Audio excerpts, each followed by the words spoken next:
இது ஒரு மேன் மேடு டிசாஸ்டர். யார் பொறுப்புங்கிறது 2வதுன்னு சொன்னீங்க. கட்டாயம் பேச வேண்டிய விஷயம். யார் பொறுப்புன்னு ஏன் நம்ம கண்டிப்பா பேசணும். ஆமா. நம்ம பேசி இதை வெளியிடும்போது சுமார் ஒரு 24 மணி நேரம் கடந்திருக்கும். இப்ப இதுக்கு நம்ம பேசிக்கிட்டு இருக்க தருணத்தில பலி எண்ணிக்கை 40ஆக அதிகரிச்சிருக்கு.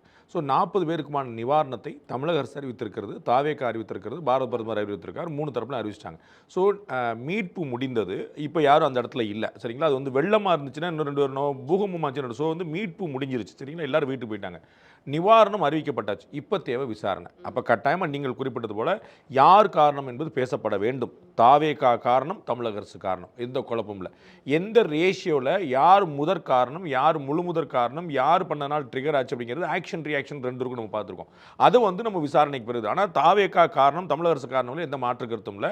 அதைத்தான் இன்னைக்கு நம்ம சொல்லிருக்காங்க. திரு மா சுப்பிரமணியம் அவர்கள் எந்த விதமான நெறிமுறைகளையும் கடைபிடிக்காமல் தாவேகா கூட்டணி நடத்தி கொண்டிருக்கிறது அப்படிங்கிற விமர்சனத்தை அவர் வச்சிருக்கிறார். இது ஒரு திட்டமிட்ட சதி இருக்கிறது அப்படிங்கிற குற்றச்சாட்டை தாவேகா வச்சிருக்கு. அப்ப 2 பேர் காரணமா நம்ம கருதுறோம். 2 பேருமே பரஸ்பர குற்றச்சாட்டு வைக்கிறாங்க. அப்ப இது விசாரணை தான் அது முடிவை கொண்டு வரும் தெரியும்.